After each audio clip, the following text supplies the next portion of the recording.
In this video, I'm going to review the Velo-Orange Polyvalent, a 650B all-rounder that's a mix of modern and classic components. Find out what I like and dislike about it in this video. Welcome back, Pathless Peddlers, and if you're new to the channel, if you're into things like 650B bikes, gravel bikes, touring bikes, the supple life, then you have found your people. Consider subscribing. So this bike review, like the other bike and accessory reviews on the channel, is completely independent. I'm not taking any money from Velo-Orange. They're not advertisers or sponsors or whatever. And this is really made possible by you guys. So if you want more independent bikey content, consider supporting the channel. There are gonna be PayPal links in the description below. So the Polyvalent is a really interesting bike in 2018. It's a mix of modern and classic components, all combined and put in the blender to create a 650B gravel all-rounder touring bike. The folks at Velo-Orange were kind enough to create a complete build for me to review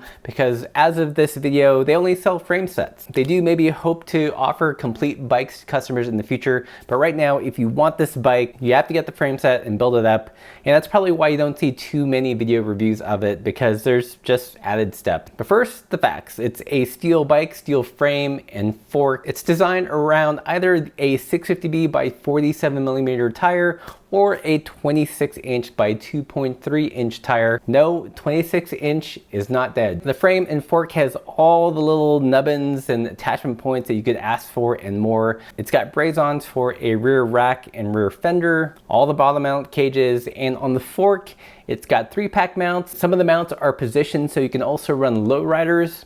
And it also has mid-fork eyelets so you can use a little mini rando rack. So depending on how you want to load up the bike, you can do it. It truly is a versatile bike in that regard.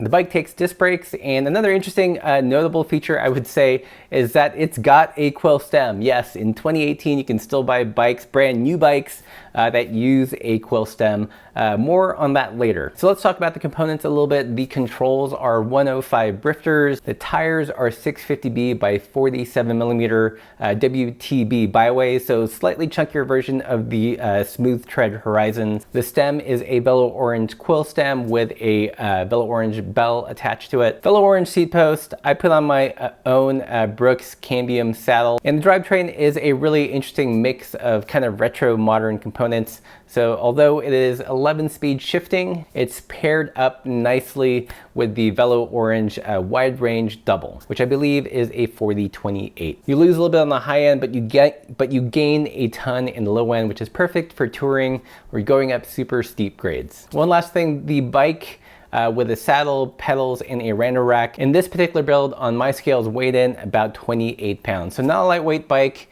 but we'll dive a little bit more into that a little bit further in the review. So that's it for the components. Let's talk about ride quality. How does this bike actually ride? For me, it was a bit of a surprise. The previous bike I reviewed to the Polyvalent was actually the Mossy Special Randonneur, so very similar bike, about the same weight, but actually different ride quality. Found the Polyvalent, even though it does weigh 28 pounds, it rides lighter than it weighs, if that makes sense. Some bikes are heavy and they feel heavy. The Polyvalent, feels heavy when you pick it up, relatively, but when you actually ride it, it actually felt a lot zippier than the weight would lead you to believe. In terms of front end handling, it's not super low trail or anything like that. So the front end was pretty neutral. I'd say slightly more biased to the stable side, but still fairly playful in the front end. Probably the biggest surprise on the front end of the bike was actually how much suspension I was getting from the quill stem. It's been ages since I've ridden a bike with a quill stem, and I've kind of forgotten what they're like, but it's fascinating how much compliance, how much suppleness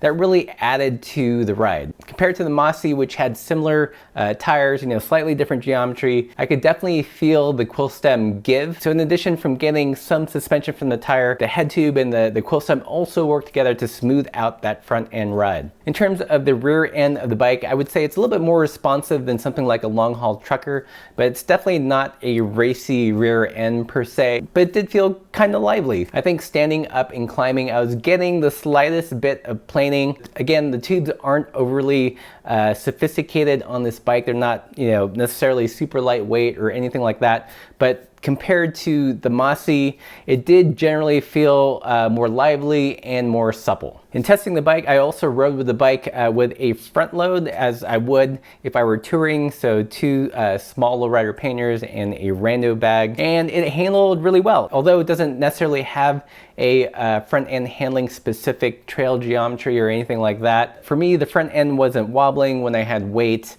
and when I was descending, even on rough stuff, I was able to keep the bike pointed in the direction I wanted it to go. And again, the quill stem and the tires all added up to a really nice and supple ride in the front. So what are the things I like and dislike about this bike and this build? There's a lot to like. I think aesthetically it looks pleasing.